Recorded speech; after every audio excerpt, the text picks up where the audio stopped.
네, 오늘은 대림절 3주의 촛불이 밝았습니다. 대림절은 우리 오실 예수님을 기다리는 절기죠. 우리는 이 땅에 아기로 오신 초림의 예수님의 탄생을 기뻐하고 또 다시 오실 예수님을 기다리고 있어요. 이 대림절이란 말은요, 라틴어에서 온 거거든요. 라틴어로 아드벤투스인데요. 이 말의 뜻이 뭐냐면 무엇을 향해 접근하다라는 뜻이에요. 우리는 지금 성탄절을 향해서 한 주 한 주 접근하는 걸음을 걷고 있죠. 또 주님을 향해서 접근하고 있는 거죠. 예수님 당시 시대에도요, 이렇게 주님을 향해서 접근하려는 걸음들이 있었습니다. 물론 우리는 지금 이미 이 세상 가운데 밝히 드러나신 우리 주 예수 그리스도를 향해서 접근하고 있지만 사실 그들에게는 아직은 좀 막연하고 희미하기도 한 걸음이었겠죠. 내가 기다리는 메시아가 어떤 모습으로 오실지 아직 알 수 없었던 때였죠. 그렇게 예수님의 오실 길을 준비하면서 아드벤투스, 주의 길에 접근하는 사람이 지금 여기 요단강에 있습니다. 그의 이름은 우리 성도님들도 다 잘 아시는 것처럼 세례자 요한이죠. 요한이 자기에게 세례를 받으러 나오는 무리들에게 아주 따끔한 설교를 오늘 하고 있어요. 주의 길을 향해서 나오는 사람, 이 사람들 아드벤투스, 접근하는 이 설교자의 설교를 오늘 같이 들어보도록 하겠습니다. 독사의 자식들아, 누가 너희에게 닥쳐올 진노를 피하라고 일러주더냐? 진노가 닥쳐오고 있어요. 종말론적인 선포입니다. 닥쳐올 마지막 날. 진노를 피하는 방법이 무엇일까요? 우리 8절에 그 해답이 나오거든요. 첫 번째 문장만 한번 합독해 보겠습니다. 회개에 알맞은 열매를 맺어라. 네. 요한이 생각하는 닥쳐오는 진노를 피하는 방법, 이 방법은요, 회개하는 거예요. 그래서 3장 3절 4절에 이 내용이 나와 있는데요, 제가 한번 읽어 드릴게요. 요한은 요단강 주변 온 지역을 찾아가서 죄사함을 받게 하는 회개의 세례를 선포하였다. 그것은 이사야의 예언서에 적혀 있는 그대로였다. 광야에서 외치는 이의 소리가 있다. 너희는 주님의 길을 예비하고 그 길을 곧게 하여라. 오실 길을 준비하는 방법은요, 죄 사함을 받게 하는 회개를 하고 또 세례를 받는 거예요. 그래서 이 요단강에서 요한의 세례를 통해서 세례를 받게 되죠. 그러면 이제 회개가 남았어요.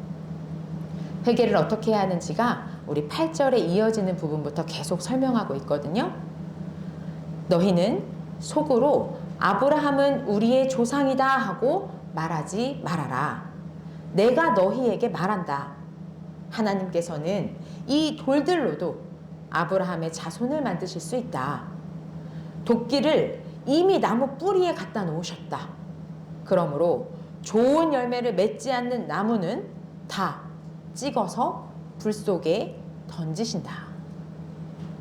무서운 종말에 대한 선포가 세례를 받겠다고 나온 모든 사람에게 있어요. 여러분, 우리 모두는 세례를 받아도 좋은 열매를 맺지 않으면요, 분명 심판을 받게 되는 존재라는 선포가 되고 있는 거죠. 그런데 생각해 보세요. 나는 유대인이야 라고 생각하면서 그 자만심으로 특권의식을 갖고서 사는 사람보다는요, 사실 여기 세례받겠다고 광야까지, 요단강 근처까지 나온 사람들이 어떻게 보면 훨씬 더 나은 사람들이거든요. 그런데 이들이 집에 있었으면, 광야까지 안 왔으면 이런 소리를 안 들어도 돼요. 그런데 이런 소리를 듣고 있어요. 어쩌면 이 사람들 중에 일부는요, 괜히 왔다는 생각이 들 수도 있어요. 오자마자 갑자기 나한테 독사의 자식들아 이러는 거예요. 듣기 싫을 수도 있죠. 무서워서 도망가고 싶을 수도 있어요. 그런데요, 여러분, 들어야 됩니다. 독사의 자식들아! 라는 무서운 소리도 들어야 되고요. 지금 이 나무 뿌리에 도끼가 놓여 있다라는 말도 우리가 들어야 됩니다. 들어야 회개할 수가 있어요. 들어야 두려움도 생기고요. 어떻게 살아야 되지? 이런 방향도 잡을 수가 있어요. 그리고 나오고 이렇게 만나야지요. 모르면 물어볼 수조차 없습니다. 10절이에요. 우리 합독할게요. 무리가 요한에게 물었다. 그러면 우리는 무엇을 해야 합니까? 네, 우리가 성경을 볼 때요, 그냥 쭉쭉쭉쭉 읽는 것도 좋은데 처음 보는 것처럼 우리 이 문장들을 대하고 내가 지금 성경에 나오는 이 이야기의 인물이 돼서 생각해 보는 것이 매우 중요한데, 지금도 보세요. 무리가 질문을 하고 있죠. 요한의 무서운 선포가 있었어요. 근데 그거에 대항해서 묻고 있는 거예요. 질문하죠. 사실 이렇게 묻는다는 건 굉장한 용기가 있어야 물을 수 있어요. 그리고 질문을 한다는 거는요, 문제의식이 생겼다는 거예요. 이거 뭐지? 그리고 나는 모르는데 저 사람에게는 뭔가 해결할 방법이 있을 것 같을 때 우리는 질문을 합니다. 그래서 질문하죠. 이렇게 용기를 내서 물어요. 그랬더니 요한이 답을 합니다. 제가 그 답을 드릴게요. 속옷을 2벌 가진 사람은 없는 사람에게 나누어 주고 먹을 것을 가진 사람도 그렇게 하여라. 여러분, 회개에 합당한 열매를 맺는 법, 이들이 해야 할 일, 이들의 삶, 또 우리들의 삶은요, 나누는 것이라고 합니다. 누가복음의 별명 중에 무슨 별명이 있냐면요, 가난한 자들을 위한 복음서라는 말이 있어요. 약자들을 위한 기쁜 소식. 이 누가복음이 말하는 것처럼 우리가 회개에 합당한 열매를 맺는 것은 심판이 도대체 뭔데? 네 말이 맞냐? 제 말이 맞냐? 이렇게 논쟁하는 게 아니에요. 2벌 가진 사람이 있으면 없는 사람에게 나누어주는 그 실천, 그것이 바로 회개에 합당한 열매를 맺는 것입니다. 예수님께서 우리 예수님의 삶을 돌아보면 너 나 믿어? 안 믿어? 믿으면 내가 고쳐줄게. 안 믿으면 안 고쳐줘. 이러시지 않죠. 우리 오병이어의 기적을 일으키시는 장면을 보면 믿는지 안 믿는지 그 고백을 받은 다음에 안 믿는 사람들 빠지고 믿는 사람들만 모아놓고 먹이지 않으시죠. 누가복음을 통해서 가르치시는 것은요, 이 땅에 빛으로 오신 주님, 그 주님을 닮은 삶, 빛된 존재로서 오실 주님을 예비하는 모습, 그것을 가르치고 있는 거예요. 빛된 존재로 우리가 지금 우리의 현실을 살아가라는 초대입니다. 그래서 무리를 향해서 오늘 요한이 이러한 설교를 하고 있는 거죠. 그러자 이번에는요, 그 무리들이 답을 들었잖아요. 그 중에서 세리들이 또 갑자기 물어봐요. 선생님, 우리는 무엇을 해야 하겠습니까? 동일한 질문을 이제 세리들이 10절에서 하죠. 10절에서는 전체 무리가 무엇을 해야 하냐고 묻더니 이제 그들 중에서 세리들이 물어요. 그럼 우린 어떻게 하지? 이런 의문이 든 거죠. 우리 전체 무리에게 떨어진 말씀을요, 이제 내가 속해 있는 우리 공동체의 삶에 적용하기 위해서 다시 똑같은 질문을 던지게 됩니다. 그러자 이번에도 요한이 답을 주죠. 너희에게 정해준 것보다 니네 더 받지 마. 당시 세리라고 하면요, 정해준 것보다 더 많이 받는 거, 이거 너무 당연한 거거든요. 이건 관행이에요. 그랬기 때문에 세리들은 유대인들한테는 죄인으로 취급을 받죠. 그리고 사람들은 세리들을 또 무시해요. 그러면서도 더럽고 치사해도 어떻게 해요? 세금은 내야 되죠. 이렇게 살았었어요. 근데 그런 그들의 삶에 더 받지 말라고 제동을 걸고 있어요. 어쩌면은 아예 그만두고 딴 일 하라고 하는 것보다 더 어려울 수도 있어요. 법에 제재도 없고요. 조금 욕을 먹을 뿐이지 사실 이건 다 묵인되는 일이거든요. 욕은 먹지만 이 수익이 짭짤하고 이 수익을 사실 포기할 수가 없죠. 그래서 일을 이어가고 있거든요. 그런데 이들한테 그만두라는 게 아니라요. 정해진 만큼 받으면서 그 일을 계속하라고 합니다. 그리고 이어서 군인들이에요. 자, 세례를 받으러 나온 이 군인들은요. 로마 군인은 아닐 거예요. 유대인 군인들이겠죠. 헤롯을 지키는 용병 같은 군인들일 건데 이 군인들이 또 뭐라고 묻나? 우리 14절이에요. 그러면 우리들은 무엇을 해야 하겠습니까? 자, 모두가 했던 질문 그리고 세리가 했던 질문과 동일한 질문을 군인들이 또 해요. 모두에게 선포된 이야기가 세리들의 마음에 와닿았어요. 그죠? 그리고 세리와 나누는 얘기까지 듣고 나니까 그럼 우리 무리는 어떻게 해야 되지? 라는 의문이 드는 거죠. 그래서 질문합니다. 대충 두 가지 얘기 들었으니까 우리도 대충 알아서 적용하고 살지 뭐 라고 뭉뚱그리지도 않고요. 우리의 얘기, 나의 문제로 와닿는 거예요. 그래서 질문했어요. 다행이죠. 이게 바로 살 길, 피할 길을 찾는 방법이에요. 그러자 응답이 있습니다. 아무에게도 협박하여서 니네 억지로 뺏지 말고 거짓 고소를 해서 빼앗지도 말고 속여서 빼앗지도 말고 너희의 봉급으로 그냥 만족하면서 살아가라. 협박하여서 억지로 빼앗는다라는 표현이요. 속어예요. 속어. 헬라어로. 이게 디아세이오라는 말인데요. 이 말은 당시에 공갈 협박해가지고 막 위협하고 협박하고 갈취해서 뇌물을 받는 사람들을 지칭하는 속어였거든요. 강하게 막 붙잡고 막 흔드는 거예요. 군인들이 그렇게 살아온 거죠. 그렇게 위협하면서 뺏는 거예요. 이러한 속어. 이런 소리를 이제는 안 듣게 그렇게 하지 마 라고 말하고 있어요. 그리고 너희들에게 주어진 그 받는 봉급으로 좋게라. 어차피 로마 제국 산하의 이런 지방 기관들에서는요, 세리들도 그렇고 군인도 그렇고 이제 유대인들을 고용해서 쓰고 있잖아요. 그러면서 이들이 사실 뒤에서는 이런 무슨 짓을 하고 있든지 로마 지도자들도 다 알고 있어요. 이미 돈 속여서 빼앗는 것도 알고 있고 세리들이 좀 더 많이 받아서 뒷돈을 챙기는 것도 다 알아요.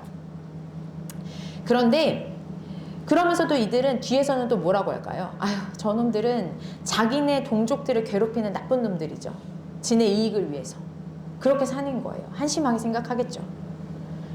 그러면서도 또 뒷돈을 많이 챙길 수 있는 직업들이잖아요. 군인도 그렇고 세리도 그렇고. 그러니까 로마 입장에서는 봉급을 적게 줘도 되죠. 이거는 사회적으로 이미 이렇게 통용되고 있고 어쩌면 공공연한 약속이 이렇게 이미 있는 거예요. 그런데 이걸 깨고 이런 사회 가운데 너희들은 정직하게 공정하게 살아가라 라고 말합니다. 더러운 상사 아래에서요 깨끗하게 일을 하는 거예요. 이거는 결국 누구 앞에서 일하느냐의 문제이죠. 불의한 상사를 위해서 일하면 안 되는 거고요. 우리는 하나님 앞에 우리들이 진실되게 우리들에게 주어진 일들을 감당하며 살아가야 하는 거예요. 지금 우리나라의 정치도 이 이야기를 들었으면 좋겠습니다. 네, 이게 바로 회개에 합당한 열매를 맺는 삶이라고 요한은 설교하고 있어요. 이 말을 들은 사람들은 생각지도 못한 이야기에 정말 깜짝 놀랐을 거예요. 아니, 모두가 다 이렇게 살고 있는데 갑자기. 사랑하는 성도 여러분, 아드벤투스 주님을 향한 여러분에게는요 이 말씀이 주어지는 겁니다. 모두가 다 이렇게 살고 있어도요 삶의 방향을 전환하고 저리 가라고 하면은요 여러분 어떻게 하실 거예요? 거기까지 말고라도 여러분은 그 소리를 듣고 어떤 마음이 들 것 같으세요? 우리 인간에게는 방어 기제라는 게 있죠. 갑자기 뒷돈을 받지 말라 이렇게 말하면 어떤 마음이 들까요? 아, 이거는 우리 상사도 묵인해 주는 거잖아요. 이 사회가 다 통용되는 거잖아요. 아니, 우리 사회가 다 받아들여주는 이거를 왜 나에게만 못하게 해요? 나에게 있는 권위를 쓰지 말래요. 군인한테는 이 완장이 제일 중요하잖아요. 날 지켜주고 또 사람들을 이 완장이 굽신거리게 만들어주는데, 그런데 이거 말고요. 이제 정의롭게 공정하게 살라고 합니다. 이런 말 앞에서 방어기제를 쓰는 사람들은 아마 아, 이거 이상한 소리 하고 있네. 저런 거 들을 필요 없어. 그게 세례와 무슨 상관이야. 이렇게 말할 수 있죠. 또 뭐라 그럴까요? 아, 지도 그렇게 못 살면서. 이렇게 말하죠. 그래서 이 내가 마음에 있는 이 불안함, 정의 앞에 이 불안한 이 마음을 우리들은 보통 왜곡하고 또 내 마음에 드러난 갈등, 이 갈등을 잠재우려고 시도하게 돼요. 이게 방어기제인데 우리는 이러한 말씀 앞에 일반적으로 이러한 반응들을 보이게 됩니다. 그런데요, 이들은 이게 말이 돼? 이게 가능해? 라고 묻지 않았어요. 그럼 우리는 어떡하지? 라고 물었죠. 어떻게 이렇게 질문할 수 있을까요? 그 답이 바로 15절에 나옵니다. 왜냐하면 그들의 마음에 그리스도, 메시아를 고대하는 마음이 있었기 때문에 그래서 이들이 이렇게 말할 수 있습니다. 나 어떡하지? 우리 어떻게 할까요? 여기도 나왔잖아요. 그래서 독사의 자식들이라는 욕을 먹고 있어도 그 자리를 지킬 수 있었던 거예요. 메시아를 고대했기 때문에 자리 지킨 것을 넘어서서요, 더 적극적으로 메시아를 고대하는 이 마음을 갖고 요한에게 이 말을 듣고 그러면 내가 기다리던 그 그리스도가 이 요한이 아닐까 생각하게 되는 거죠. 이런 말을 하다니. 아무도 이런 말 하는 사람이 없는데 그럼 이 사람이 그리스도인가?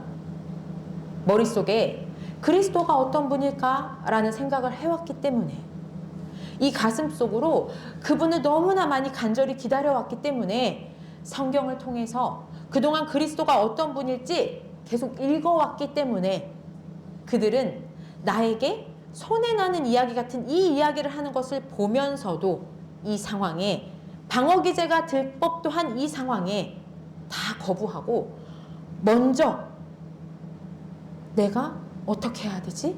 이분은 그리스도인가? 어떻게 살아야 할까? 라는 고민을 하게 되는 겁니다.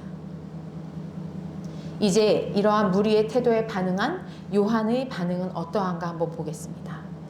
우리 16절부터 나오는 요한의 대답을 읽을 건데요. 16절은 남성 성도님들, 17절은 여성 성도님들 읽겠습니다. 그래서 요한은 모든 사람에게 대답하였다. 나는 여러분에게 물로 세례를 주지만 나보다 더 능력 있는 분이 오실 터인데 나는 그의 신발끈을 풀어드릴 자격도 없어. 나는 여러분에게 성령과 물로 세례를 주실 것이오. 그는 자기의 타작마당을 깨끗이 하려고 손에 키를 들었으니 알곡은 곳간에 모아들이고 쭉정이는 꺼지지 않는 불에 태우실 것이요. 네, 여러분, 요한이요, 저 사람이 그리스도인가 봐 라고 하는데 우쭐하지도 않고 지금 어떻게 하고 있죠? 그분을 가르쳐주는 거예요. 제가 손가락으로 저기 이러면 우리 여러분들은 어디 보고 계세요 지금? 저 안 보시고 제 손가락 보시죠? 바로 이거예요. 회개는요, 요한이 하는 것처럼 내가 누구인지 정확히 아는 것으로부터 시작합니다. 나는 물로 세례를 줘요. 그리고 나는 그분의 신발끈을 풀 자격도 없는 사람이에요. 이걸 먼저 알고, 그런데 주님이 어떤 분인지 아는 거예요.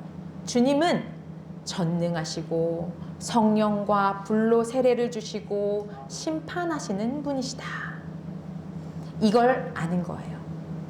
그러니 그분을 볼 수 있도록 이 예언자인 나는 모두가 주님을 볼 수 있도록 그 방향을 가르쳐 주는 거예요. 이것이 나는 무엇을 해야 하지? 저희는 어떻게 하죠? 라는 질문, 그 물음에 대해서 고민을 끝낸 사람의 삶이에요. 내가 고민을 끝내고 열매 맺는 삶을 살고 있으니까 이제는 이 옆에 있는 이 무리들이 나한테 와서 묻는 사람들이 생기는 거예요. 그래서 집사님은 어떻게 사는 거예요? 저는 어떻게 살아야 되죠? 이렇게 묻게 되죠. 우리 현지쌤은 왜 그렇게 살아요? 그럼 저는 어떻게 살아야 되죠? 이렇게요. 이 순간에 그들이 자라서 열매를 맺을 수 있도록 그럼 질문을 들은 사람 입장에서는 손가락으로 주님의 방향을 그려주는 거예요. 그리고 그렇게 말씀을 들은 나머지 우리들은 그 질문을 던졌던 모두 다 또 의심을 품는 거죠. 의문을 품는 거예요. 그럼 나 어떡하지? 공적으로 모두에게 떨어진 말씀을 가지고 그럼 나는 이라고 받는 겁니다. 내 삶에 적용하려고 노력하고 주님과 씨름하면서 그 방향, 지시해준 그 방향을 찾아가는 거예요. 그렇게 우리들의 믿음이 자라나는 겁니다. 그래야 열매를 맺고 그래야 심판의 때를 피할 수 있어요. 이거는 철저하게 우리들의 일상에서 이루어가는 겁니다. 세리들도 그만두라고 하지 않았고 군인들도 그만두라고 하지 않았잖아요. 일상 안에서 우리가 이루어가야 돼요. 우리 이단들 가끔 보면은 왜 다 그만두고 집에 들어가라. 또 여기로 모여라. 그리고 하루 종일 기도해야 된다. 너네들의 재산은 이제 필요가 없어. 다 헌금해. 이런 모습들을 볼 수 있잖아요. 근데 우리 주님은 아니십니다. 나누어 가지는 거예요. 이 공동체 안에서 살아가는 거죠. 근데 살아가는 방식을 바꾸는 거예요. 공동체가 정의롭고 공정하게 주님을 주인 삼고 살아가는 거예요. 이것이 뜻이 하늘에서 이루어진 것 같이 땅에서도 이루어지는 거죠. 그 삶을 적극적으로 사는 거예요. 빛으로 적극적으로 주님께 받은 빛을 바라면서 살아가기를 촉구하고 있습니다. 결론입니다. 18절 합독하겠습니다. 요한은 그 밖에도 많은 일을 권면하면서 백성에게 기쁜 소식을 전하였다. 여러분, 그 권면하는 거, 훈계하는 거, 이게 여러분들에게 기쁜 소식이 되십니까? 독사의 자식들아, 이게 여러분한테 기쁜 소식입니까? 듣기 싫어요. 그죠? 숨고 싶기도 하고요. 피하고 싶죠. 우리 어린 친구들은 부모님이 선생님이 잔소리하면 싫잖아요. 그런데 요한이 그렇게 기쁜 소식을 그럼에도 불구하고 전합니다. 사실 눈치도 보이죠. 가까운 사람들에게 특히 더 어려워요. 권면하는 거, 권하는 거. 그런데 계속 권면하면서 기쁜 소식을 전하는 이 걸음이 바로 주님 오실 길을 예비하는 겁니다. 이것이 바로 아드벤투스, 대림절, 주님을 향해 살아가는 거예요. 우리 이 시간 함께 기도하기 원합니다. 우리 오늘은 좀 조용히 기도하기 원하는데요. 잠잠히 한번 생각해 보세요. 나는 누구인가? 주님은 나한테 누구이시지? 나는 어떻게 해야 되지? 이러한 의문을 갖고요. 기도로 주님께 물어보시고 또 그 답을 얻으시기 바랍니다. 우리 함께 기도하겠습니다.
하나님 아버지, 저희가 심판을 받아야 한다니 저희는 열심히 교회에 나왔고 지금도 이렇게 기도하고 있습니다. 그러나 주님, 우리에게 있는 이 교인이라는 정체성, 주일 성수를 한다는 공로, 이런 것들로는 되지 않음을 깨닫습니다. 주님을 고대하고 정말로 주님을 향하는 삶을 살기를 원합니다. 모두에게 들리는 말씀을 나에게 주시는 말씀으로 듣게 하시고, 말씀을 들을 때마다 그러면 나는 무엇을 해야 하겠습니까? 라고 주님 앞에 묻는 우리 각 사람의 신앙이 되게 하여 주시옵소서. 그리고 삶으로 살아감으로써, 살아냄으로써 주님 오시기까지 회개하고 회개에 합당한 열매를 맺는 저희들이, 또 우리 교회가 되게 하여 주시옵소서. 예수 그리스도의 이름으로 기도드립니다. 아멘.